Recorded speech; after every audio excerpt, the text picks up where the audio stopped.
Bonsoir, mes chers amis. Et voilà, on va ce soir aborder une paracha difficile, et nous allons essayer de l'éclairer comme on le fait d'habitude à la lumière de certains de nos commentateurs et pas les plus habituels. Donc, on vous a concocté un petit peu du Harizal pour voir un petit peu comment on peut expliquer une paracha aussi difficile. Un homme aussi grand que Korach qui, par jalousie, comme certains le prétendent, c'est vrai que la jalousie peut amener à la haine. Est-ce que Korach en est venu à haïr, à détester Moshe et son frère Aaron? Quel est le rôle qu'ont joué ici Datan et Aviram, qu'on connaît depuis l'Égypte? Comment se fait-il, si ce sont des Réchaïm, comment on les décrit toujours? Comment ont-ils fait pour sortir d'Égypte? C'est la question qu'on se pose toujours, puisque normalement ils auraient dû mourir comme les autres Réchaïm pendant la plaie de l'obscurité. Donc, ils ont réussi à sortir, ils ont même traversé la mer Rouge, ils ont reçu la manne, et c'est les seuls, comme nous le dit Rachi en citant le Midrash, alors que Moshe avait donné l'ordre de ne pas en garder pour le lendemain, eux ont désobéi, ils ont gardé une part pour le lendemain, et il y a eu évidemment des vers, et tout a pourri. Mais on voit bien qu'ils sont extrêmement récalcitrants, et comment Moshe a-t-il fait pour leur tenir tête?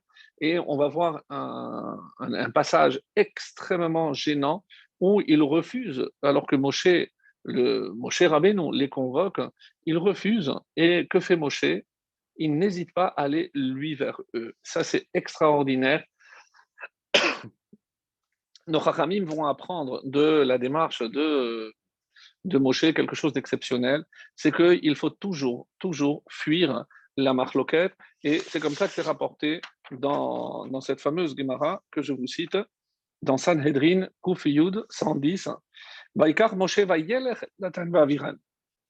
Moshe a pris sa honte, a pris tout ce que vous voulez, son orgueil, l'a mis de côté, et il est allé vers Datan et Aviran. Amar Resh Lakish a dit, dans le traité de Sanhedrin, Mikan She'en Marzikin Bemachloket, de là on voit qu'il ne faut jamais entretenir une machloket, une discorde. Mais Amar Rav, Kol HaMachazik Bemachloket Over Belav. Et il faut savoir que entretenir une machloket, je peux être en désaccord avec quelqu'un, mais pousser la marloquette, c'est un lab, donc c'est une interdiction de la Torah. Comment je sais? Velo yihye ke korach vecha'adato. La Torah m'interdit expressément d'agir comme Korach et toute sa faction a fait. Donc, quelqu'un qui entretient la marloquette transgresse un interdit de la Torah, et donc c'est considéré comme extrêmement grave. Et on apprend, bien entendu, de Moshe. Si Moshe a passé outre son orgueil, je ne sais pas si vous imaginez, c'est le grand rabbin qui convoque quelqu'un et qui l'envoie balader, il lui dit non, mais je ne viens pas. L'on est l'air. Ils ont dit clairement, on ne vient pas. Alors, Moshe ne s'énerve pas, Moshe ne s'offusque pas, et il prend ses affaires et il va vers eux. Donc, jusqu'où? Et pour quelle raison Moshe agit-il de la sorte? Qu'avait-il Datan et Aviran de si spécial, pardon, que Moshe fera tout pour les ramener et essayer évidemment de les raisonner? Alors, il ne fait pas la même démarche avec Korach. Donc, c'est assez étonnant. Et il faut comprendre que ici, comme l'explique entre autres Abrabanel, il y a trois groupes. Si on compte le nombre de personnes qui s'opposent à Moshe et à Aaron, ils sont au nombre de 254. En effet, on a les 250 hommes, Nessie Eda, Keri et Shem, on dit que c'était des hommes qui, Anshe Shem, qui connaissaient le Shem Améphorach. Donc, on n'est pas en train de parler de petits qu'il a réussi à convaincre avec un argumentaire extrêmement convaincant. Non, il s'agit de très grands personnages. Et Anshe Shem, Keri et Moed, donc, ce sont eux qui étaient appelés lors des fêtes, les Moed. Donc, c'était des Nessi et Eda, c'était les Nessiim. Donc, n'allez surtout pas imaginer qu'il est allé essayer de convaincre le petit peuple. Non, c'était véritablement les plus grands. Et donc, on a 250 d'un côté. Et on va le voir d'ailleurs dans la sanction, puisque les 250 mourront par le feu, comme Nadav et Avihu, au moment où ils vont apporter la Kétoret. Et on va en parler tout à l'heure. Par ailleurs, donc, on a Datan Aviran, il y a Datan Aviran, pardon, il y a On Ben Pellet. Mais On Ben Pellet, on sait, parce qu'il n'est pas par la suite, que c'est sa femme qui l'a sauvé. En effet, elle s'est découvert les cheveux, et lorsqu'ils sont venus le chercher, eh ben, en voyant qu'elle avait découvert ses cheveux, ils n'ont pas osé le déranger, et c'est comme ça qu'il a été sauvé. C'est d'où ce fameux enseignement que l'intelligence et le discernement d'une femme peut sauver son mari. Et on parle ici de la femme de On Ben Pellet.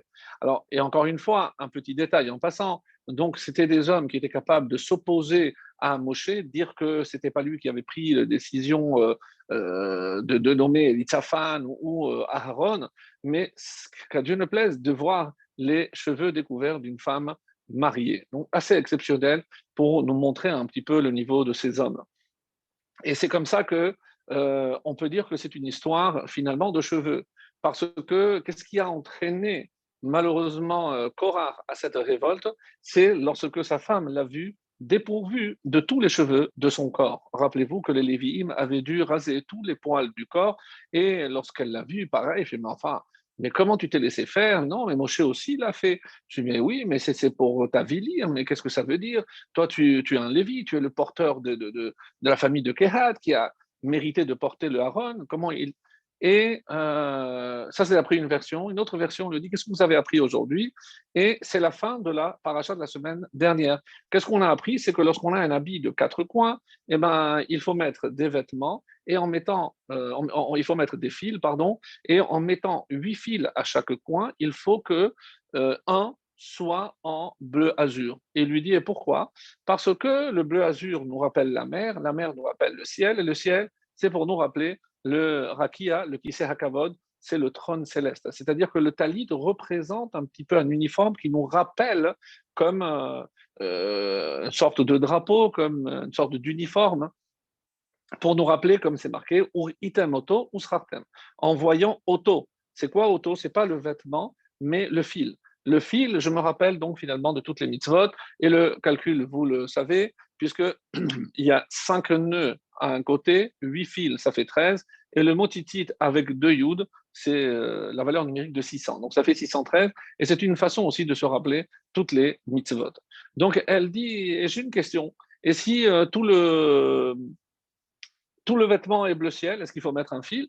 Donc ça, c'est ce qui est rapporté aussi par Rabbeinu Bachaye, le Midrash Tanchuma, comme le dit Rashi. Donc, et ça, c'est le lien évidemment avec la fin de la paracha précédente. Et il a posé la question. Il a dit non, non, attends, avant d'aller poser la question, je vais te faire moi des vêtements bleu azur. Et donc, combien vous êtes? On est de 154. Elle les a confectionnés. Elle n'était pas assez, elle était pas fainéante. Elle a donné à tout le monde ce vêtement bleu. Et devant Moshe, quand il a posé la question, évidemment, qu'il a répondu que ce n'est pas parce que je vis devant le bleu de la mer que je me rappelle le ciel, que je me rappelle le Kiseh HaKavod. Vivre devant la mer quand elle est bleue, ce n'est pas un gage, ce n'est pas une assurance que la personne va se rappeler des mitzvot. Souvent, sans vouloir critiquer, c'est plutôt le contraire. Lorsqu'on est face à la mer, on a tendance à oublier et pas l'inverse. Alors que le bleu est fait pour nous rappeler évidemment le contact avec le Kiseh HaKavod, le trône divin et les mitzvot. Donc ça c'est une première question d'après le Midrash. Il y a une deuxième question, une maison qui est remplie de livres, est-ce qu'il faut mettre une mezouza? À quoi ça rime, puisque le texte que je vais écrire à la mezouza est plusieurs fois écrit à l'intérieur des livres et des séfarim qui se trouvent à la maison. Moshe Rabbeinu a dit oui. Et donc, il a dit Indin ve Dayan. Donc, Moshe, c'est la preuve que tu inventes des réponses. Parce que Kulam Kedoshim, et c'est dans les propos du début de la paracha que je vous lis, parce que c'est important de comprendre un petit peu pourquoi, quelles sont les revendications. Donc, Korah, le fils de Yitzhak, de Kehat et de Lévi, Vaikar, il a pris. Et selon le Targum Unkelos, Veitpalag, il s'est séparé. C'est la meilleure traduction. Donc il s'est séparé, ainsi que Datan Aviran, fils d'Eliav, et On, fils d'un Pélet, descendant de Réhouven. Et là, donc, on voit que ces trois sont de la tribu de Réhouven, Datan Aviran et On ben Pélet. Donc retenez Réhouven. Pourquoi? Parce que eux, ils ne biriguaient pas ni la place de Moshe, ni celle de Aaron d'ailleurs. Et ils se dressèrent devant Moshe avec 250 hommes, des enfants d'Israël, Nissi Eda, chef de l'assemblée, appelés à toutes les réunions, hommes de renom, Anshe Shem. Et on a dit, une des explications, c'est qu'ils connaissaient le Shem Améphorage. Ils s'assemblèrent contre Moshe et contre Aaron, et c'est bien précisé ici que la revendication, c'est Moshe, c'est toi qui l'as nommé. Alors, toi, tu es déjà le Nassi, tu es le roi, mais pourquoi ça doit être ton frère? Pourquoi ça ne peut pas être quelqu'un d'autre? Et leur dire, c'en est trop pour vous, Rav Lachem, Rav au singulier. Il faut un Rav parmi vous, pas les deux. Vous êtes les deux, vous avez pris, vous avez brigué toutes les places, vous avez distribué les deux qui sont morts, vous les avez remplacés par les deux vivants. Donc Lévi a eu d'autres enfants, il n'y a pas que vous. Pourquoi vous gardez tout pour vous? Car toute l'assemblée, tous sont saints. On était tous au Sinaï, il n'y a pas que vous. Donc pourquoi vous auriez des prérogatives qui nous sont refusées à nous? Et Hachem est parmi eux. Et pourquoi vous élevez-vous au-dessus de l'assemblée d'Hachem? Pourquoi il faudrait qu'il y en ait un au-dessus? Et ça nous rappelle, comme le fil, pourquoi il faut un fil? Si tout est bleu, tout est saint, tout le monde est saint, pourquoi il faut un au-dessus? Donc on voit ici le parallèle. Et Moshe a entendu ça et il est tombé sur sa face. Donc il a compris que la révolte ne visait pas que Moshe ou Aaron, mais visait Hachem. Pourquoi? Parce que remettre en question le fait que les choix que Moshe a fait, les lois que Moshe a transmises, que si jamais on ose dire que c'est l'initiative que de Moshe ou de Aaron, ou que c'est lui qui a décidé et que c'est pas Hachem, on est ici devant un danger tellement grave de dire que la Torah n'est pas du ciel. Donc, c'était extrêmement grave. Est-ce que Korach a mesuré la portée de ses propos avec évidemment tout ce qui va s'en suivre, comme vous le savez, et Moshe qui a toujours prié pour tout le monde, même pour la faute du Vaudor, considérée la Vodazara la plus grave. Il a toujours prié pour le pardon. Il est toujours intervenu auprès d'Hachem pour le bien du peuple. Et là, au lieu de prier pour que Hachem sauve et leur fasse voir la vérité, qu'ils fassent des chouvas sur ces propos qui sont vraiment hérétiques en quelque sorte. Donc, qu'est-ce qu'il fait? Il dit que Hachem crée une punition particulière pour ces hommes. Ah, Moshe, on ne te reconnaît pas. Toi, d'habitude, si chesed, si avec une abnégation totale pour ton peuple, pour tous les membres de ton peuple, on t'a jamais vu, même le Mekoshesh Etzim, celui qui a transgressé le Shabbat, tu as dit non, installe-toi, alors que c'était marqué, celui qui est Mechalel Shabbat, il faut l'enterrer. Alors, comment imaginer que Moshe demande quelque chose de particulier? Est-ce que, comme vous dites, est-ce que c'est la colère? On ne peut pas imaginer. On ne peut pas imaginer que Moshe, dans sa colère, demande une punition particulière. Il a décelé quelque chose de grave. Et comme on l'avait expliqué, rappelez-vous, les années précédentes, une des erreurs de Korach, c'est comme il avait le roi HaKodesh. Alors imaginez déjà que cet homme avait le roi HaKodesh, il avait l'esprit prophétique. Et il a vu qu'il aurait un descendant qui serait l'égal de Moshe Aaron. Moshe Aaron, Bekor Eshemo, ou Shmuel Bekor Eshemo. Comme dit, dans le psaume, on dit Moshe Aaron ou Shmuel Bekor Eshemo. Donc on met Moshe Aaron ensemble et Shemuel qui est un descendant de Korah. Donc, quand il a vu ça, il s'est dit, moi, je ne crains rien parce que j'ai un descendant qui sera l'égal de Moshe et d'Aaron. Donc, je n'ai rien à craindre. Et c'est ce qui, évidemment, l'a induit à commettre cette erreur terrible. Alors, donc, on a plusieurs questions. Donc, pourquoi Moshe n'est pas intervenu pour sauver Korah? Et on a dit qu'il y a trois groupes. Et c'est pour ça que dans le chapitre 5 de Pirkei Avot, Ezi machloket leshem shamaim, qu'est-ce que c'est une machloket qui est leshem shamaim dans une bonne intention et une machloket qui n'est pas dans une bonne intention. Si c'est dans une bonne intention, elle tiendra parce que on a un souci de rechercher la vérité. Alors que c'est l'eau leshem shamaim, c'est lorsque forcément on a un intérêt quelconque de n'importe quel ordre. Donc ça, c'est pas leshem shamaim. Et on dit d'un côté, c'est quoi l'exemple leshem shamaim? Et on donne Hillel et Shammai. Lo leshem shamaim, Korach, mais on ne dit pas et Moshe. Moshe n'est pas entré en Machloket. Korach veradato. Et évidemment, ce n'est pas un commentaire de Pirkei Avot, mais qu'est-ce que la Mishnah ici de Pirkei Avot nous dit? N'allez surtout pas croire que Moshe a répondu et entré en conflit avec Korach. Il ne l'a pas suivi. Il ne l'a pas suivi sur le terrain de la Machloket, certainement pas. Alors pourquoi la Mishnah dit que Korach veradato? Parce que tous ne recherchaient pas le même but. En effet, est-ce que les 250 aspiraient à être Kohen Gadol?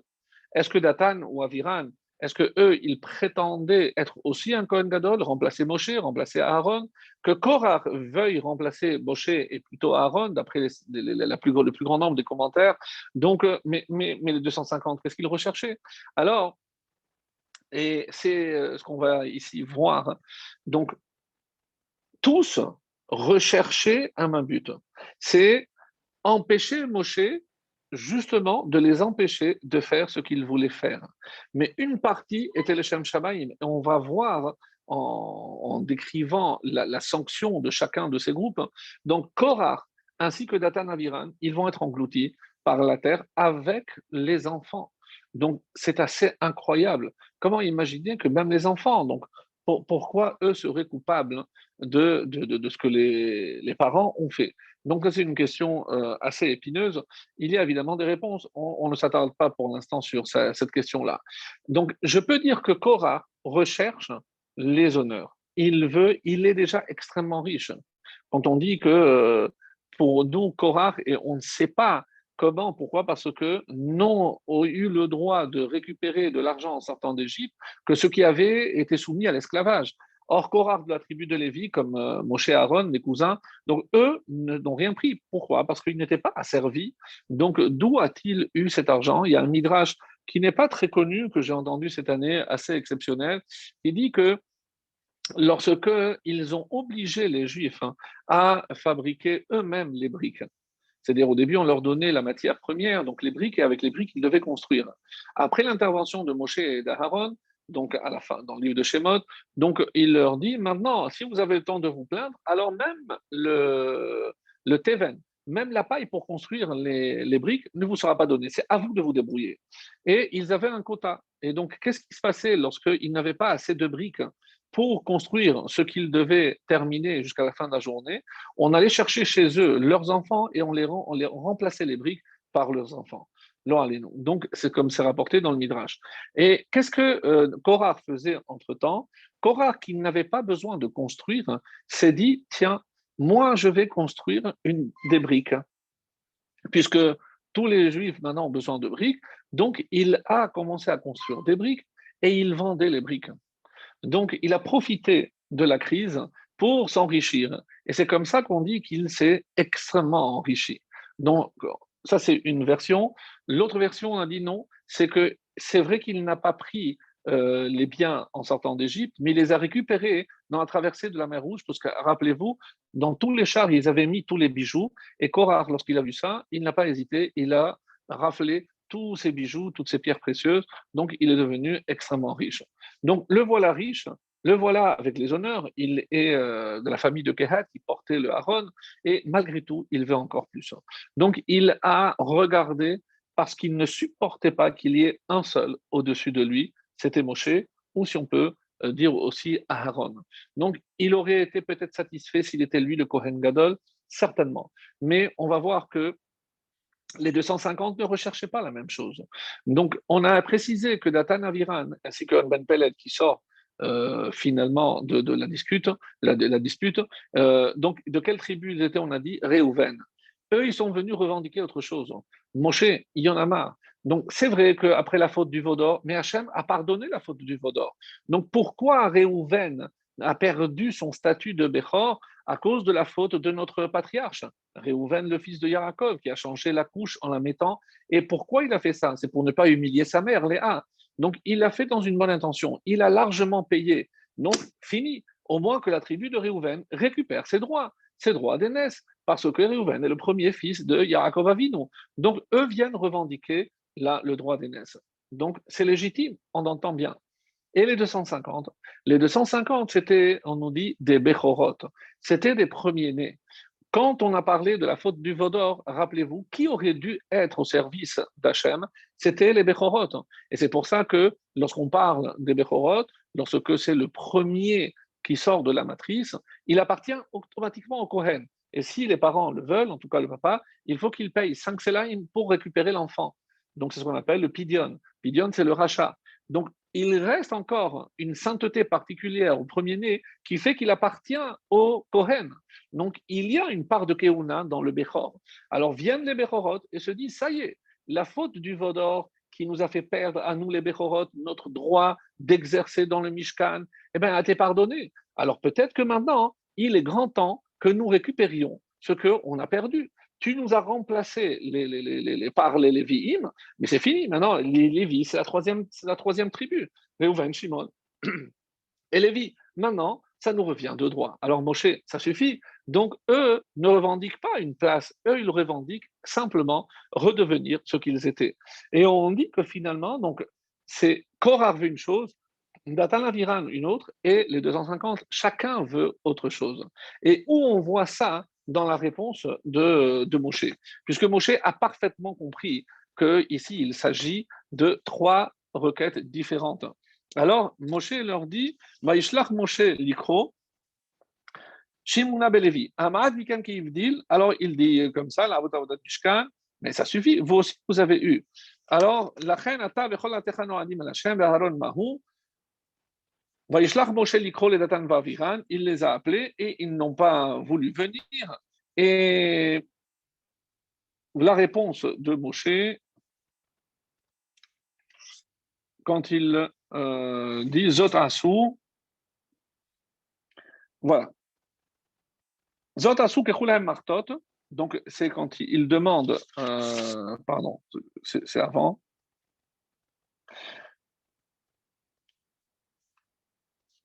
Vaipol Alpanav, excusez-moi, donc que je retrouve le verset. Voilà, pardon. Vaïdaber el Korach vel Choladato. Moshe donc s'adresse pour répondre à Korach et à toute son assemblée, et il dit Boker veyoda Hashem et Asherlo. Donc regardez maintenant dans la réponse comment ça se passe. Au matin, Hashem fera savoir qui est à lui à Asherlo, premièrement. Ve'et Akadosh veikri velav. Et le saint, il l'approchera de lui, en parlant d'Hachem. Ve'et Asharif Harbo yakri velav. Et celui qu'il choisira, il le rapprochera de lui. Mais est-ce qu'on n'a pas l'impression que Moshe ici répète trois fois la même chose? J'ai compris que demain matin, il va y avoir un test et Moshe et Hachem va choisir. Non. Boker veyoda atem et asherlo. Hachem va désigner qu'est-ce qui est à lui. Donc ça, c'était par rapport à Korah. Korah, tu crois que c'est moi qui dis, Hachem va te montrer que c'est lui qui a tout décidé. Ve'et kadosh écrivez là. Mais celui qui est kadosh, il va le rapprocher. Donc, vous croyez que moi, je ne veux pas de la tribu des Réhouven, mais ce n'est pas à moi de décider, c'est Hachem qui a décidé. Ve'et Hachem ifrarbo, est-ce qu'il a choisi? Il n'a pas choisi les Bechorot, maintenant il a choisi les Lévi'im. Donc, dans la réponse de Moshe, il y a les trois arguments aux trois factions, puisque chacun réclamait quelque chose. Moshe a parfaitement compris les revendications de ce groupe et qui n'étaient pas d'accord entre eux, mais il a parfaitement répondu à cette question. On connaît la suite, il va prendre les 250, il va leur dire vous allez prendre un encensoir, Martha, et curieusement, on va décrire, Rachi ici va décrire la Martha, c'est donc un récipient, mais on l'a déjà vu, puisque on a parlé avec les Kélim du Mishkan, mais Rachi ici précise, donne une précision, avec Yadit, avec un manche, un bâton. Alors, il y a plusieurs avis, donc un qui est très intéressant, pourquoi? Parce que si je dis qu'ils allaient l'offrir, parce qu'ils se sont tenus, Petach ils n'étaient pas des Kohanim, ils n'avaient pas le droit de rentrer. Donc, et il y a un avis encore plus curieux. Je dis non, c'est Korah qui donne l'idée. Pour qu'il ne nous arrive pas ce qui est arrivé à Datan et à Aviram, je vous donne un conseil. C'est comme le manche était trop court, quand ça a pris feu, et ils se sont brûlés la barbe, et c'est comme ça qu'ils ont pris feu. Donc, il faut faire un bâton plus long pour ne pas se mettre en péril. Donc, jusqu'où va des fois la pensée fourbe des hommes. Mais sinon, qu'est-ce qu'on dit? C'est que il fallait mettre sur le misbéar. Maintenant, la question, il y a 250 et il y a des chachamim qui ont fait le calcul. Mais combien de temps il faut pour que 250, si je compte à peu près 3-4 minutes, parce qu'il faut rentrer, il faut s'approcher, il faut verser, il faut ressortir, et que l'autre, c'est 3 minutes en moyenne par personne. Multiplier 3 minutes par 250, donc c'est presque plus que 12 heures. Mais il a dit Boker, donc il fallait que ça soit plus rapide que ça. Donc, et si je vois le Misber Hazahav, il faisait Amma al-Amma, c'est-à-dire 50 cm sur 50 cm. Oui, il était petit, parce qu'il n'y a que le Kohen qui allait et qui offrait la Ketoret. Donc, il n'y a pas besoin de beaucoup d'espace. C'était en or. Donc, forcément, ce n'est pas à l'intérieur, il n'avait pas le droit de rentrer. Donc, on peut dire alors il y a Abrabanel et le Khatam Sofer qui donnent une réponse très étonnante, c'est qu'ils se sont tenus à l'entrée de la tente, Petah Haorel, avec déjà les marteaux préparés, et à ce moment-là, Dieu les a foudroyés. Donc ils n'ont jamais offert quoi que ce soit. Ils s'apprêtaient à le faire, mais ils n'ont pas eu l'occasion, ils ont été foudroyés comme Nadav et Avihu, et ils sont morts brûlés. Et ce qui est curieux, et on va en parler aussi, c'est lorsque Moshe demande de récupérer ces encensoirs en méchochet qui étaient en cuivre et pour faire tipouille la misbéar, pour recouvrir le misbéar. Et pourquoi? Il a dit un zikaron pour nous rappeler. Et là, mes amis, c'est extrêmement gênant. Pourquoi? Parce que nous avons énormément d'exemples dans la Torah où je ne dois jamais rappeler l'effet d'un rachat, d'un méchant. Si par exemple, lo alenu, un homme, une femme est allée avec un animal, évidemment que l'homme est tué, mais l'animal aussi, pour ne pas humilier l'homme, pour ne pas qu'on dise c'est l'animal qui, même qu'on verra plus tard, l'ânesse de Bilham, elle est morte en même temps que Bilham. On ne peut pas imaginer qu'on va dire ah, ça c'est la fameuse ânesse qui a parlé de Bilham. Même pour un rachat comme Bilham, on ne laisse pas. Mais ça va beaucoup plus loin, mes amis.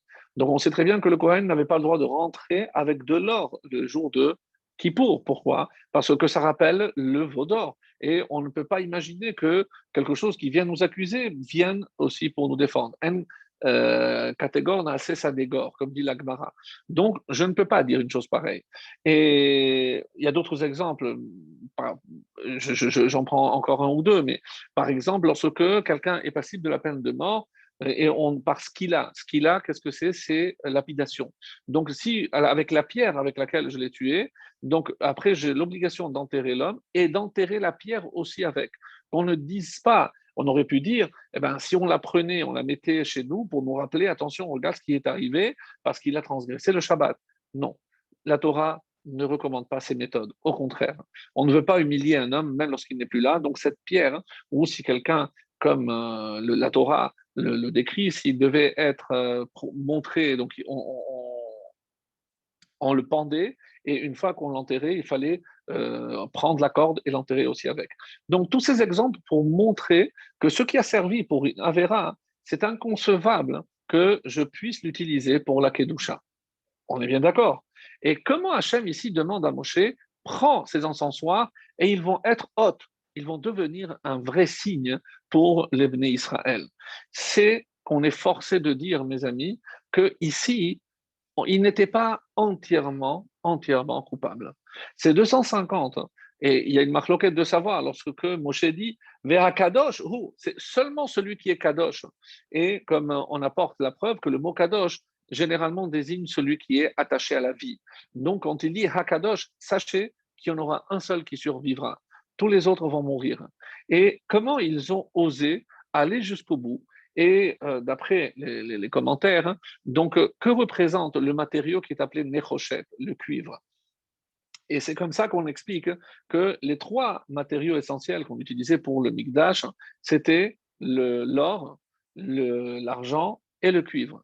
À quoi ou à qui sont comparés ces trois matériaux? Abraham, c'est l'or, Yitzhak, c'est l'argent, et Yaakov Avinu, c'est le cuivre, le nechoshet. Alors, c'est curieux, pourquoi? Parce qu'on dit que chacun a subi une épreuve. En effet, Abraham, c'est dans le Kifshan Ha'esh, à Ur-Kasdim, il a été prêt à se jeter dans la fournaise ardente. Donc, il a surmonté cette épreuve et donc son attachement à Hachem est de l'ordre de l'or, puisque lui n'a pas reçu d'instruction, c'est lui tout seul qui a tiré ses conclusions, donc c'était le plus pur, extraordinaire. Son fils Yitzhak aussi, il n'a pas fait moins, donc il est l'argent, pourquoi? Parce que lui aussi, il a été prêt à se sacrifier sur le misbéar. Donc c'est vrai que c'est son père qui l'a dirigé, mais même si c'est pas de l'or, on dit que grâce à cette épreuve, hein, donc Yitzhak a mérité d'être appelé, comparé à l'argent. Et quand on arrive à Yaakov, quelle a été l'épreuve de Yaakov? Alors ouvrez grand les oreilles, parce que pour moi aussi, ça a été une révélation. Et, et qu'est-ce qui est écrit? Alors, d'où on apprend que Yaakov a subi une épreuve et pourquoi il est comparé au Nechoshet, et il a dit Nichashti. Donc, lorsqu'on regarde où se trouve ce mot Nichashti, j'ai deviné, c'est de Nechushtan, c'est aussi Nechoshet, on voit la même racine. Mais on a un problème. Pourquoi? Parce que c'est pas Yaakov Avinu qui a dit cette phrase. Qui a dit cette phrase? C'est Lavan. Lorsque il a commencé à dire, mais comment oses-tu te comporter comme ça? Yaakov qui dit à Lavan, regarde tes troupeaux, tu n'as pas perdu une seule bête. Nuit, en été, en hiver, je suis resté réveillé pour veiller justement et surveiller ton troupeau. Comment tu peux être aussi injuste? Et qu'est-ce qu'il lui répond, qu'est-ce qu'il répond Lavan? Il va dire, ah, c'est bon, c'est bon. Je sais, je devine que tu racontes des balivernes. Je sais que tu dormais comme un bébé et que tu veux monter la mayonnaise pour montrer ton mérite. Alors, euh, le, ici, l'épreuve, c'est se trouver face à une telle injustice. Comment on peut imaginer qu'après tous les efforts qu'on fait pour quelqu'un, eh ben, il dénigre d'une manière, avec un revers de main, tous ses efforts. Et on dit, c'est comme ça qu'il est écrit, entre autres, le Maharal Diskin. Maharal Diskin, il dit que cette épreuve de Yaakov est plus dure que les autres. Parce que les autres, on le fait vis-à-vis d'Hachem. Là, on a œuvré pour le bien d'un homme. Et comment cet homme nous le rend? En mal, en mauvaise foi. C'est terrible d'imaginer. Et on dit que ça, c'est l'épreuve de Yaakov Avinu. Et c'est ça le cuivre. Donc, si on a récupéré ce cuivre, c'est que quelque part, il y avait une part de sacrifice chez ces 250 hommes. Et même si l'exemple que je viens de donner du Maharal Diskin, de dire que cette épreuve est terrible, hein, eh ben, on le voit malheureusement parfois au quotidien. On sait que des fois, c'est tellement naturel, hein, on ne se rend pas compte, hein, mais on devrait à chaque fois mettre en valeur tout le travail que fournit notre épouse lorsque la cuisine est prête, lorsque le repas est prêt, lorsque elle dit mais tu te rends pas compte, ah c'est bon, faire la vaisselle, c'est pas la frotter, c'est appuyer un bouton, là, je t'ai acheté la vaisselle, donc c'est pas la peine de monter la mayonnaise par rapport à ce que tu fais. C'est exactement cette épreuve qu'a subi Yaakov à vide. Donc, il faut de la considération. Donc, si Lavan avait fait preuve de considération, les relations ne seraient pas rompues et ça n'aurait pas été comme ça a été. En tout cas, cette épreuve est considérée comme plus dure que celle de Abraham et celle de Yitzhak. Donc, à nous de retenir cette leçon extraordinaire de savoir valoriser les efforts et les gestes que les autres font pour nous. C'est comme cela que on devient évidemment reconnaissant. Et lorsque je suis reconnaissant, on avait parlé avec Yoshua, donc dans cette reconnaissance à l'autre, il y a aussi la reconnaissance à Kadosh Baruch Hu. Parce que je vais cesser de voir ce que je n'ai pas ou ce qui me manque, et je vais savoir apprécier, comme dit l'Agmara, celui qui ne se rend pas compte de ce qu'il a, même ce qu'il a, malheureusement, il risque aussi de le perdre. Alors, pour revenir donc à ces martotes, ces encensoirs. Et ici, il y a un livre qui s'appelle Shemen Roche qui dit pourquoi on les a récupérés? Parce qu'avant de mourir, on dit qu'ils ont fait teshuva. Et on a un principe, c'est que lorsqu'on fait teshuva, une teshuva profonde, sincère, d'amour, qu'est-ce que qu'est-ce qui est écrit? C'est que les avonotes, tout ce qui était une sanction, toutes les fautes qu'on a faites, se transforment en positif. Par exemple, si comment j'imagine que quelqu'un ne se rendait pas compte, il mangeait taref. Alors, il a mangé taref. Non. Donc, c'est comme s'il avait mangé maintenant des kodachim. On va élever à un niveau le plus élevé qui soit. Et comme il affirme que les 250 ont eu le temps de faire Teshuvah, donc finalement, ces martotes n'étaient pas les objets de la Havera, mais au contraire, ça nous rappelle, et pourquoi il fallait sur le Misbéach, c'est comme ça qu'il l'explique, le Misbéach, n'oubliez pas, c'est quoi? C'est là où on doit apporter les corbanotes. C'est-à-dire parce qu'on s'est éloigné que Hachem nous permet de nous rapprocher. Donc même lorsqu'on a fauté, on peut faire Teshuvah. Et ça, c'est le symbole de la Teshuvah. Et pour nous rappeler que même ces hommes ont eu droit à Teshuvah, et qu'est-ce qu'on a fait maintenant avec ces 250 martotes? Et on a dit Tipouille la misbéa. C'est curieux parce que le texte ne donne pas de précision. Alors certains sont d'avis qu'on les a fait fondre et on a fait comme des décorations. Parce que si je dis que j'ai mis une plaque de cuivre sur une plaque qui était déjà en cuivre, comment je vais voir et me rappeler? Je ne vais pas voir la différence entre ce qu'il y avait avant et ce qu'il y avait après. Donc forcément, il y a ici une différence. Et là, cette explication est merveilleuse pas forcément très connu. Et rappelez-vous que dans Shemot, Hachem nous demande de faire Misbeach Adama, un Misbeach, un autel en terre. Mais on ne connaît pas, nous, un Misbeach. On en a deux. Un qui est en or à l'intérieur et un qui est en cuivre à l'extérieur. Donc, forcément, où allait le cuivre? Chez le cuivre, puisque de toutes les façons, il n'avait pas le droit de rentrer. Si on dit que c'était un signe pour tout Israël, ben, il ne voyait pas ce qui se passait à l'intérieur, dans le Misbeach Hazar. Donc, l'affaire est close. Forcément, c'est à l'extérieur. Mais c'est quoi ce Misbeach Adama? Et là, une précision, en tout cas, c'est comme ça que c'était dans le désert. Pourquoi? Parce que comme il fallait le bouger, on a dit que celui en or avait une amas sur une amas, donc 50 cm sur 50 cm. Le misber à l'extérieur, c'est 5 amas, c'est 2 mètres et demi sur 2 mètres et demi. C'est déjà beaucoup plus important. Donc, et comment il tenait? On dit qu'on le remplissait de terre. Mais évidemment, on ne pouvait pas porter une masse pareille. Alors, qu'est-ce que c'était? En fait, c'était creux. Donc, il y a les parois et on remplissait de terre, ce qui ne manquait pas dans le désert. Et donc, en haut, qu'est-ce que je voyais? La terre. Et où étaient offerts les sacrifices? Sur la terre. Et c'est ça le misbeh Hadama. Maintenant, je comprends. Qu'est-ce que Hachem a demandé à Moshe? Tipouille, de recouvrir. Donc, quelque chose qu'il n'y avait pas avant. Et à savoir, c'est maintenant que la terre en haut était visible, je vais prendre ces 250, je vais les faire fondre et je vais faire une plaque en cuivre pour recouvrir le haut. Et comment imaginer qu'ils ont eu un mérite pareil? C'est-à-dire que tous les sacrifices vont se faire sur les martotes, sur les encensoirs de ces 250 hommes. Tous, puisque c'était la surface en haut. Donc, montrer jusqu'où peut aller la Teshuvah, mes amis. Donc, nous, on ne mesure pas de se dire que la Teshuvah peut monter jusqu'au niveau le plus haut, comme on vient de le voir ici. Alors, ça, c'était par rapport donc à un des aspects de la paracha, mais ce n'est pas tout. Ce n'est pas tout, parce que je voulais aussi parler de Datan Aviran. On a parlé de 250, l'année dernière, on a parlé beaucoup de Korah, donc on va parler de Datan Aviran. Donc, qu'est-ce qu'on peut dire sur Datan Abiram? Alors, comme on l'a rappelé, il était déjà en Égypte. Ils étaient déjà en Égypte et, ma foi, ils n'étaient pas très tendres. Où est-ce qu'on les a rencontrés pour la première fois? Rappelez-vous, c'est lorsqu'on a vu un Égyptien qui essayait de tuer un Juif. Et lorsque le jour suivant, il a vu deux Juifs se disputer, il y en a un qui lui a dit: est-ce que tu vas tuer l'Égyptien? Donc, on est forcé de dire qu'un des deux était celui qui était aussi la veille avec l'Égyptien. Et qu'est-ce qui s'était passé? Donc, on avait vu, rappelez-vous, par rapport à Shelomit Bat Divri, donc l'Égyptien a voulu prendre cette femme.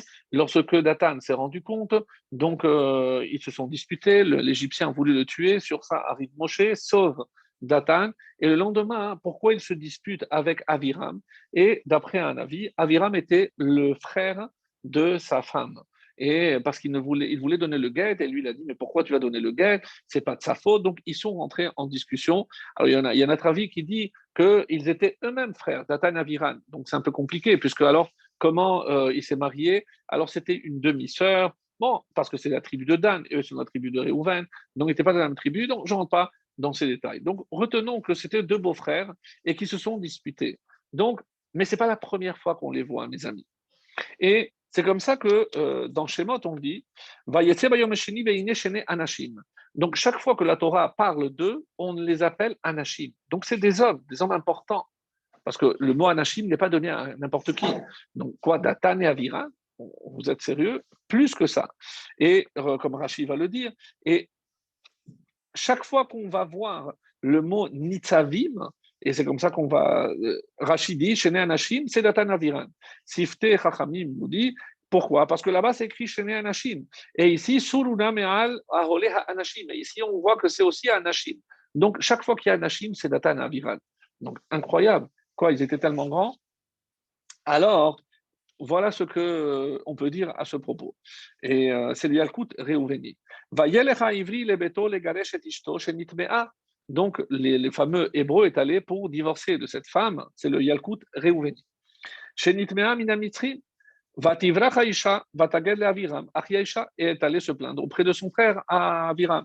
Vahi baboker shav Moshe shenit le machane. Et Matzah Datan Vaviram Nitzim. Sur quoi ils se disputaient? Al Haget, sur le guet qu'il voulait donner. Vayetza lehem vashivulo. Et là, c'est là où Datan va dire quoi, tu vas me tuer comme tu as tué l'Égyptien. Donc Moshe a compris qu'avec ces hommes-là, il va lui prendre la poudre d'escampette. Donc, d'après un avis, il avait 20 ans, Moshe, et il va rester dans le désert de Midian pendant 60 ans, parce qu'il reviendra à 80 ans, la sortie d'Égypte, et 40 ans dans le désert, 120 ans, l'âge de sa mort. Et quel âge avait Korah? 10 ans de plus que Moshe. Si pendant cet épisode, Moshe est âgé de 120 ans, Korah a 130 ans. Donc, il se considérait son aîné. Il était plus âgé que Moshe Rabbeinu. Alors, en tout cas, qu'est-ce qu'il ressort de là? Que Datan et Aviran étaient déjà connus dans un autre épisode. Quand, dans le livre de Shemot, il est écrit Vayotiru anashim mimenu ad boker, ça c'est ce que j'ai lu tout à l'heure, c'est par rapport à la manne, donc ils ont laissé de la manne, et anashim, mais c'est pas précisé. Rachid dit Vayotiru anashim, et elle dit clairement, c'est qui c'est anashim? C'est encore Datan Abiran, parce qu'on a déjà fait le, pardon, le rapprochement, chaque fois qu'il y a le mot anashim, c'est pour désigner Datan Abiran. Alors, il y a le Maharal de Prague, dans le livre Gevurot Hashem, qui nous révèle quelque chose d'extraordinaire. Il dit comme ça, quand tu vas comprendre ce que les Chachamim disent, Teda, qui Kacher Zahu Israël, que par le mérite qu'a eu Israël d'avoir deux frères exceptionnels comme Moshe et Aaron, Gam Zele Umadze, n'oublions pas que Dieu a toujours créé un équilibre, Zele Umadze Baralokim. Donc il y a deux frères exceptionnels, et en face il y a deux autres frères, et donc c'est pour ça qu'ici on dit que c'est Datan Aviran. Kihara Hule Umatatov, parce que face au bien, il y a toujours le mal. Lachen Ayam Israël Shnei Anashim Reshaim. Il y a deux hommes qui étaient destinés, qui étaient voués au mal. Qui étaient-ils? Mitnagedim Tamid le Moshe Torato. Et ils vont s'opposer. Mais même pour la manne, enfin, on te dit juste de ne pas garder, il faut que tu gardes, il faut que tu ailles toujours contre. Alors, à la lumière de ce que je viens de dire, on comprend encore moins pourquoi Moshe insistait-il tellement pour aller récupérer Datan et Aviran. Est-ce qu'il espérait toujours pouvoir leur faire teshuva? Est-ce que dans son idée, c'était ce qu'il recherchait? Et là, mes amis, il y a quelque chose vraiment d'exceptionnel. Dans Shemot, le chapitre 5, voilà ce qu'il écrit.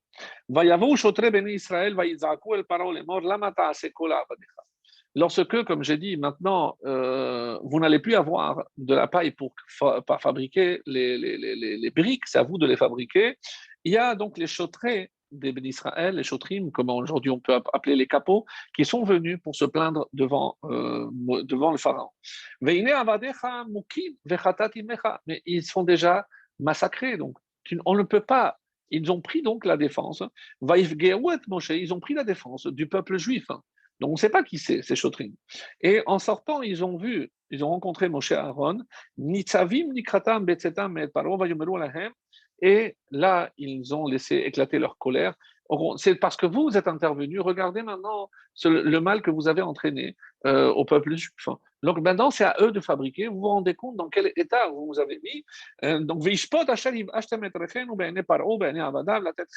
c'est comme si vous aviez donné un kherev, une épée entre les mains de nos ennemis pour nous tuer. Rashi.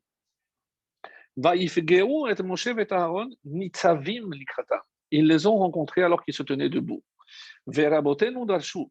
Dans le traité de Nedarim 64, il est dit Kol nitzim venitzavim, chaque fois qu'il y a le mot ou nitzim disputé ou nitzavim qui se tenait, hem datan ve'aviram.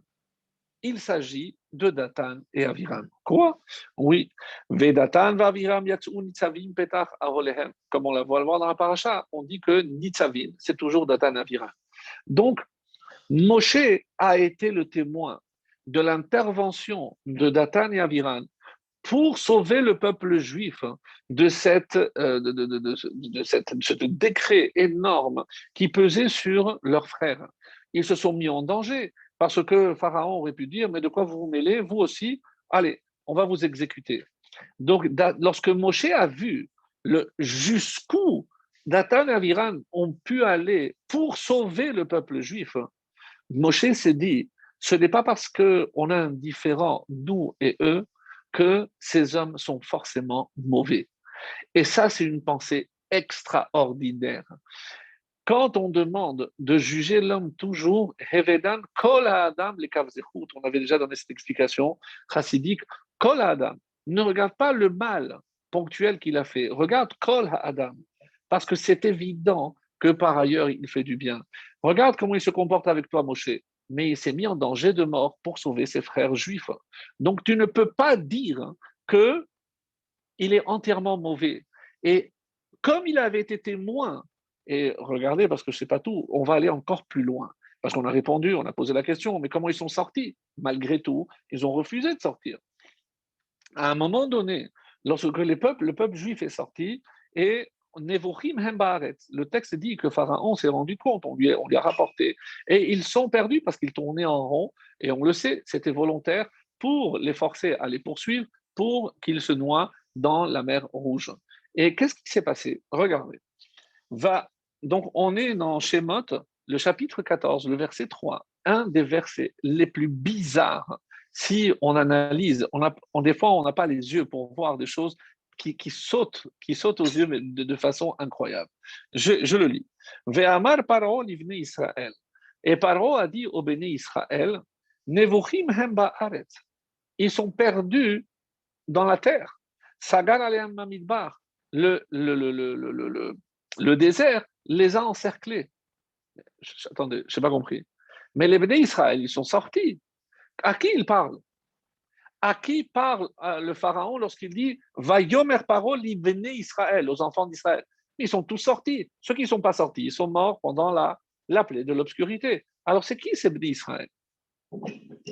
Et c'est pas Rashi, c'est le Targum Yonatan. Targum Yonatan, donc un Targum en araméen exceptionnel.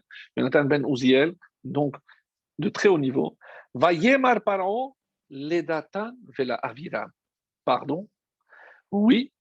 À qui Pharaon parle-t-il? À Datan et Aviran. Ils ne sont pas sortis? Non, ils ne sont pas sortis. Attendez, il y a quelque chose qui cloche. Parce qu'on les voit après avec la manne. Alors, à quel moment ils sont sortis? Les Datan vela Aviran bene Israël de Mishtayerun bemitzraïm. Le Targum Yonatan rajoute, eux, ils étaient restés encore en Égypte. Ils n'ont pas voulu sortir. Mais lorsque ils se sont rendus compte que les Juifs étaient perdus, alors le Maharil distingue, qu'on a cité tout à l'heure, nous dit Hashotrim ha'acherim shemasru atzmam al Israël vesavlu makot zachu sheruach hakodesh shora. Donc on a vu que ces Shotrim, ils ont eu le roi Hakodesh. Rappelez-vous, c'est les 70 qu'on a choisis, on les a choisis parmi ceux-là. Velatan vaviram shelo ratu laset, Moshe Israël. Eux, ils n'ont pas accepté de sortir. Les Fisha, zechut ha-mitzvah tala lahem la'avor et hayam. Alors, par quel mérite? Et un avis dit, si on regarde bien, donc vous regarderez après les détails parce que j'ai encore des choses à dire, c'est que à deux moments, on dit que les bénis Israël, ils ont traversé la mer Rouge. Une fois, on dit à pied sec dans la mer, une fois, on dit dans la mer à pied sec. Et écoutez bien, parce que c'est une explication qu'on n'a jamais entendue. La première fois, c'est les bénis Israël. Mais lorsque Datan et Aviran ont compris qu'avec Pharaon, il n'arriverait à rien, et qu'ils voyaient que les bénis Israël étaient perdus dans le désert, ils ont décidé de les rejoindre. Mais entre-temps, les bénis Israël étaient déjà passés, et les Égyptiens étaient en train de passer. Eh bien, écoutez ça. Hachem a rouvert la mer pour Datan et Aviram. Et qui le sait? Moshe. Alors il se dit, si Hachem est capable d'ouvrir la mer pour Datan et Aviram, même si maintenant ils refusent de venir me voir, mais c'est qu'ils ont un mérite exceptionnel. Donc, je vais ravaler mon orgueil et je vais aller moi les voir. Parce que s'ils ont eu ce comportement, si Hachem a fait de tels miracles pour eux, alors ils méritent que je fasse ces efforts. Et c'est dans l'écouter Sirot, c'est le rabbi qui dit, c'est ce que je qui suis.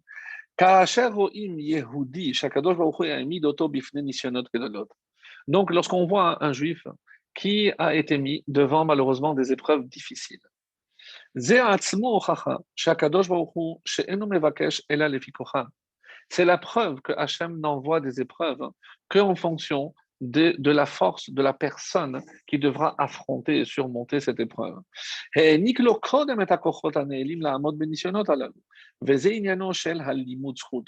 c'est comme ça qu'il faut toujours apprendre un zérout, savoir qu'il y a toujours un espoir.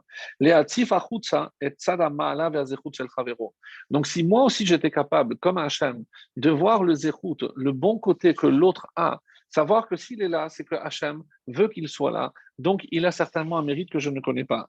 Et c'est comme ça qu'il peut surmonter les épreuves. À ce propos, il y a une histoire que j'avais entendue magnifique. C'était deux Bachurim, deux Shlichim de Chabad, qui étaient partis de Miami, où ils habitaient, à 2 heures de route, dans une prison, parce que il y avait une mission extraordinaire où ils recensaient. Aux États-Unis, on peut donner la religion, et chaque fois qu'ils savaient qu'il y avait un juif qui était en prison, et ben, même si la visite n'était que de 5 minutes, mais il lui apportait des cadeaux, il lui apportait des téfilines. Donc, le fait qu'ils sachent que quelqu'un pensait à eux, c'est assez exceptionnel. Et donc, ils étaient de retour, et ils se rendent compte que sur la route, donc le réservoir était quasiment vide, et ils se sont dit, mais on n'arrivera pas, comment on va faire? Nos parents nous attendent, c'était deux jeunes. Et alors, ils s'écartent, donc ils ont vu, et évidemment, c'était déjà le soir, et donc ils ont vu une pompe d'essence, mais c'était fermé. Alors, ils ont commencé à taper, c'était tard le soir, il y a un jeune qui dit, mais dis-moi, pour qui vous pensez? Excusez-moi, presque en pleurs, on a besoin de rentrer chez nous, s'il vous plaît, on est des juifs, on a peur de se retrouver seuls.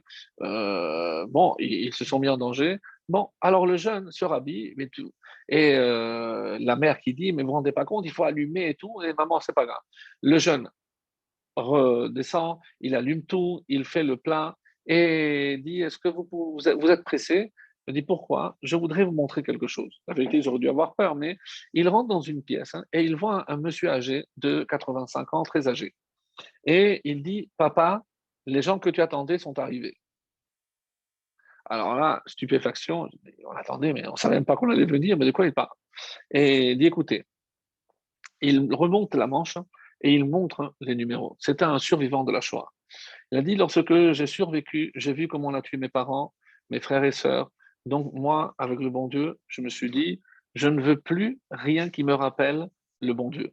Donc il est allé aux États-Unis parce qu'il pensait que là-bas, c'était assez loin de tout. Et il a vu qu'à New York, il y avait trop de juifs, à Miami, il y avait trop de juifs. Il s'est dit, il va se mettre dans un patelin et il va ouvrir une pompe d'essence. Il s'est marié avec une Goya. Il a dit, voilà, c'est ces enfants que vous avez croisés, c'est mon aîné, des Goyim, plein.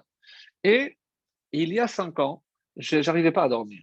Et la télé ne m'intéressait pas. À un moment donné, j'allume une chaîne que je ne connaissais pas et je vois un monsieur avec une barbe blanche. Je dis quoi, même ici? Et avec des yeux perçants, c'était leur habit, comme vous l'avez compris. Vous savez qu'il avait une chaîne. Et il s'adressait en disant, sachez que Hachem n'oubliera aucun juif. Loïdah imenonidah. Et que même si vous pensez que vous êtes oublié, Hachem enverra ses émissaires pour vous chercher et pour vous trouver. Ça l'a bouleversé et il n'arrêtait pas de dire à ses enfants, c'est sûr que Dieu va m'envoyer quelqu'un. Et maintenant, 5 ans après, quand vous êtes venu, eh ben, la prophétie s'est réalisée, vous êtes venu me chercher. Donc, ils ont gardé contact avec ce juif, ils l'ont ramené, ils lui ont emmené des téfilines, etc. Malheureusement, il était déjà bien âgé et il est mort quelques mois après, mais en reconnaissant Akadosh Baruch Hu. C'est-à-dire, même un juif, et c'est ce qu'on peut lire ici, quoi, même Datana Aviran, même Datana Aviran. Donc, ça, c'était pour montrer qu'on ne peut jamais juger entièrement une personne, même si on le voit mal agir à un moment donné. Et maintenant, on commence le cours. Oh non, c'est une blague. Alors, je vous avais dit qu'on allait lire un Rabbeinu Bachaye exceptionnel. Donc, je ne vous le lis pas entièrement, mais pour ceux qui ont la chance d'avoir un Rabbeinu Bachaye, donc c'est dans la collection de Mikraot Gedolot. Rabbeinu Bachaye, c'est donc à la page de Korah, le chapitre 16. Le chapitre 16, et c'est à la hauteur du verset 30.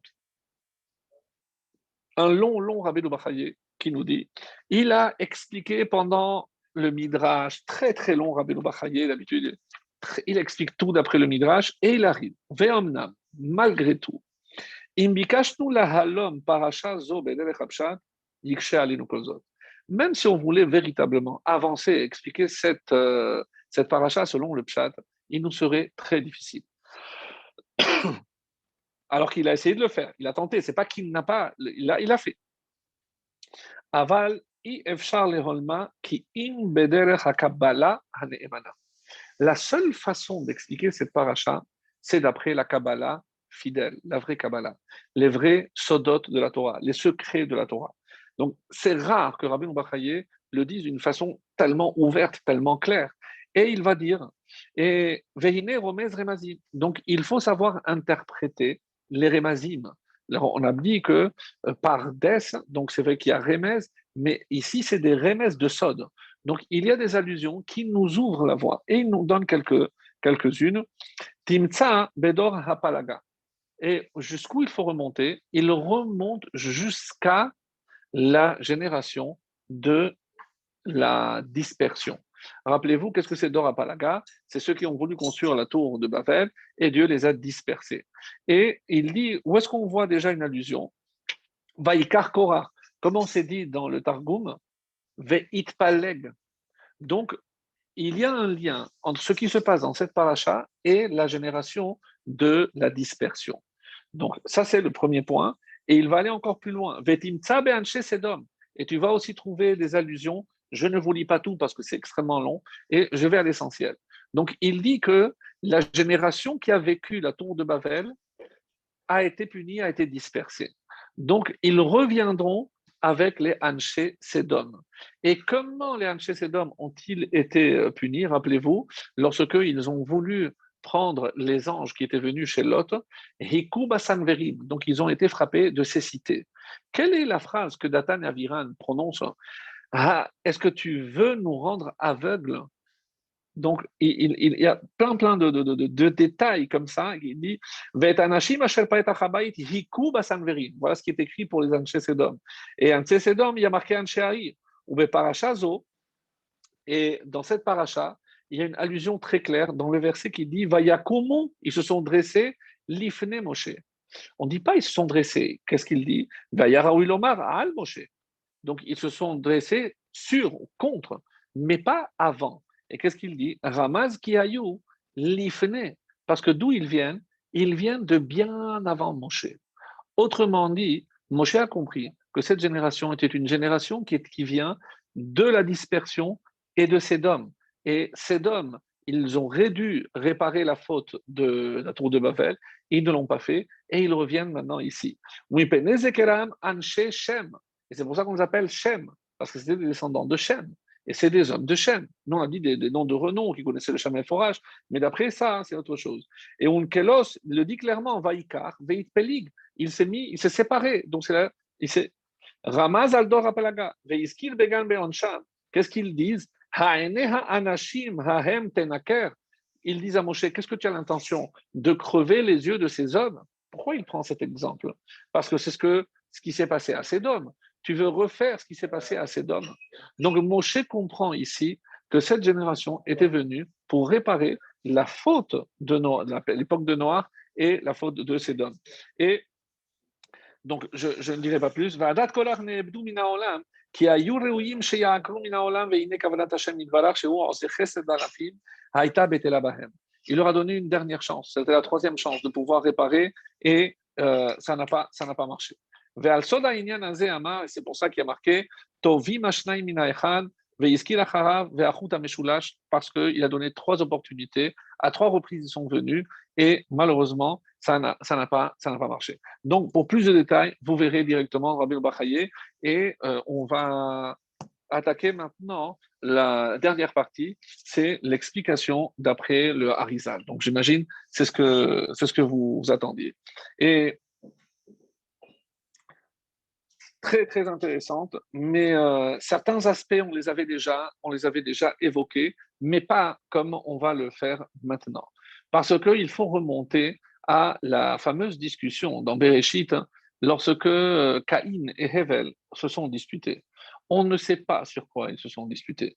Et donc, ils étaient dans le champ, ils ont parlé, on ne sait pas quoi, et là se lève Caïn et frappe Hevel. Donc, on n'a pas compris et il y a plusieurs avis extrêmement intéressants. Donc, celui dont on a déjà parlé, c'est le fait qu'il était mécontent parce que Hevel était né avec deux sœurs jumelles, alors que Caïn n'avait qu'une seule. Et donc, la discussion maintenant, pourquoi lui, il avait eu droit à deux sœurs, deux femmes, et lui, une seule. Donc, et ça a mal tourné, pourquoi toi, tu serais mieux, etc. Et à cause de cette femme, et on comprend que ça a mal fini. Et Ce que je vais dire maintenant au nom du Harizal répond aussi à une question assez intéressante. On s'est déjà posé cette question concernant Moshe. Est-ce que vous vous rappelez que Moshe ne pouvait pas allaiter d'une femme égyptienne? Pourquoi? Parce que c'est une bouche qui allait parler avec la Shekhinah. Il ne pouvait pas se rendre impur en ingurgitant du lait impur. Mais on avait essayé. Donc, il avait quand même eu quelques gouttes. Et rappelez-vous, c'est comme ça qu'il est expliqué que lorsqu'il a pris les braises, pourquoi il a avalé les braises? Pour purifier à cause des gouttes de lait impur qu'il avait pu avaler. Donc, à quel niveau était Moshe même lorsqu'il était déjà un enfant? Et donc, qu'est-ce qu'on dit? Alors, s'il était tellement scrupuleux sur le fait de ne pas se rendre impur, il reste une question qu'on n'a jamais abordée de manière, on va dire, profonde et précise. Il se sauve d'Égypte, très bien. Il arrive à un puits où il voit des bergers maltraiter des filles. Il prend la défense de ses filles et il va même abreuver leurs troupeaux et elles vont partir. Yitro dit, mais pourquoi vous avez laissé cet Égyptien? Allez le chercher. Et en récompense, il va lui donner sa fille Tzipora. Il n'y avait pas d'autre femme. Il n'y avait pas d'autre femme pour Moshe. On avait déjà vu un événement, on va dire, similaire avec Yehoshua. On en a parlé la semaine dernière, justement. Yehoshua a épousé qui? Rachav. Alors que le mot zona désigne une prostituée ou une aubergiste, ou les deux, comme on a dit. Mais comment imaginer que Yehoshua, un chef du peuple juif, ait épousé une femme comme Rachav? Vous allez me dire, elle a fait échouva, on avait expliqué qu'elle avait des intentions pures, même si elle a cherché pendant 40 ans, très bien. Mais ici, sans hésiter, il prend cette femme, Tzipora, et sincèrement, bon, c'est Moshe, donc on ne discute pas, mais on a toujours gardé en nous un soupçon de quelque chose. Évidemment que les choses ont été faites, on va toujours dire oui, mais c'était avant la Torah, tout ce que vous voulez. Mais quand il était en Égypte, il y avait plein de juifs. Donc, il aurait pu choisir une juive sans problème. Pourquoi Tzipora? Et donc, ça, c'était aussi une question qui va être répondue par rapport à ce que l'on va dire. Alors, ça, c'est, comme je dis, c'est le Harizal. Et on voit aussi dans l'attitude de Korah un exemple que vous avez déjà entendu, donc qui est rapporté aussi par le Midrash, et il a fait une sorte de représentation. Korah a réuni tout son beau monde et leur a dit, je vais vous exposer un cas. Je connais une femme veuve, elle a perdu son mari, et elle avait donc deux filles. Qu'est-ce qu'elle a? Elle avait un morceau de terrain, donc elle a commencé à labourer. Arrive Moshe, papa, attention, pas avec un âne et un cheval en même temps. D'accord. Donc elle termine de labourer, elle va pour planter. Non, pas qu'il aille, tu ne peux pas mélanger les graines. D'accord. Après, elle va pour moissonner. Attention, il faut laisser les quêtes, tout ce qui tombe, ce que tu as oublié, et laisser les coins pour les pauvres. Donc il faut tout laisser. D'accord. Et elle laisse. Et bon, après, elle prend le reste. Et qu'est-ce qu'il fait? Non, mon cher, non. Il faut faire la trumot et maasot, il faut penser au Kohanim, à Lévi'im, il faut donner les trumot. Quand elle a vu que c'est tellement compliqué, elle a dit, bon, la vérité, c'est que c'est trop compliqué, je vais vendre ce terrain et je vais acheter de moutons. Avec le mouton, je vais tondre la laine et je vais vendre la laine. Donc, elle a vendu le terrain, elle a acheté deux moutons. Et là, lorsque elle va, Reshit Gez, à qui on doit donner la première tonte, au Kohanim.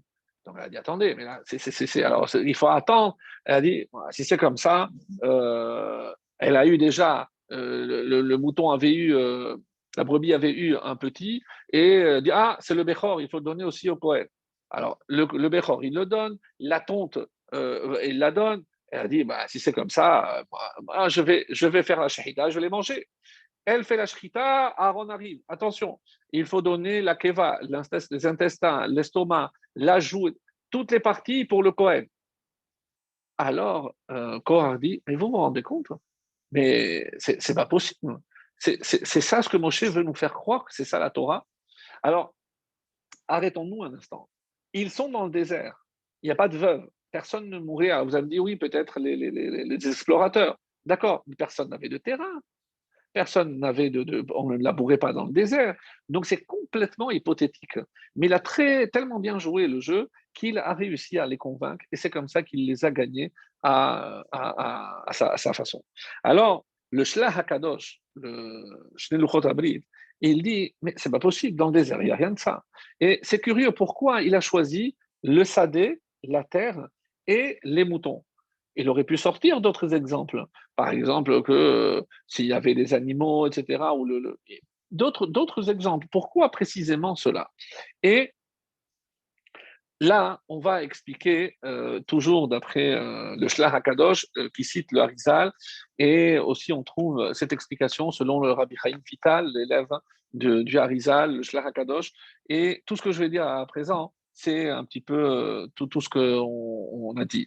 Alors rappelez-vous, c'est que comme c'est marqué dans la Gemara, Sanhedrin 110, que là-bas, ils ont suspecté Moshe de Eshetish. Et Eshetish, on avait donné une explication très intéressante. Vous regarderez, l'année dernière, on avait parlé de ça.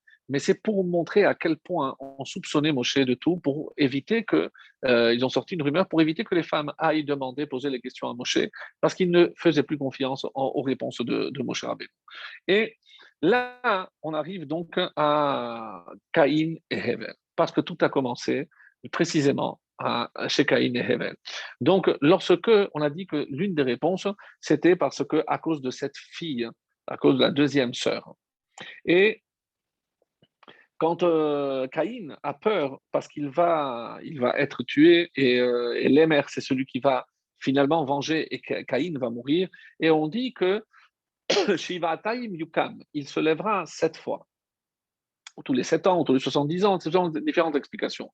Mais dans le mot Yukam, on dit que Caïn sera obligé de revenir au moins 3 fois. Yukam, rappelez-vous, le même c'est le Mitri. Donc, quand il y a le Mitri qui est Caïn, donc en face on a Moshe. Et qu'est-ce que c'est Moshe? Hevel. Donc, et qu'est-ce que Moshe fait au Mitri? Il le tue. Donc, ça c'est la vengeance par rapport à Caïn et Hevel. Ensuite, il y a Yitro. Donc, Yitro, c'est celui qui s'est converti. Et comment Yitro, il répare la faute de Caïn? Il lui donne Tzipora. Et vous avez compris. Qui est Tzipora? C'est l'âme de cette deuxième sœur qui revenait à Hevel.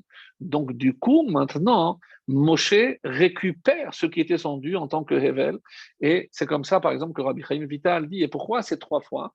C'est Nefesh, c'est l'Égyptien, Roach, au niveau de l'esprit, c'est Yitro, celui qui se convertit, et Korach, oui, mes amis, Korach, c'est le dernier.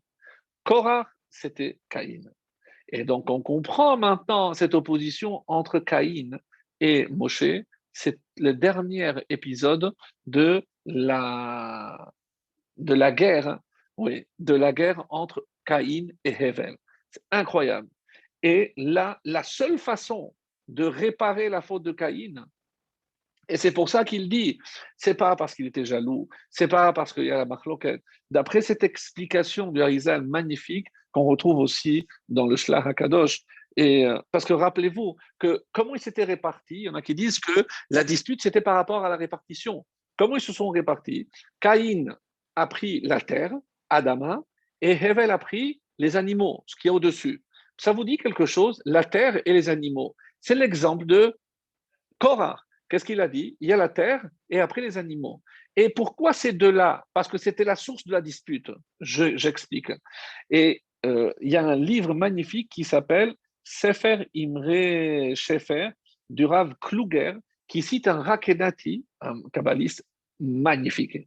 Et il dit, quel rapport maintenant avec les habits de l'utalite? Parce que comment je peux faire l'habit? Il me faut de la laine.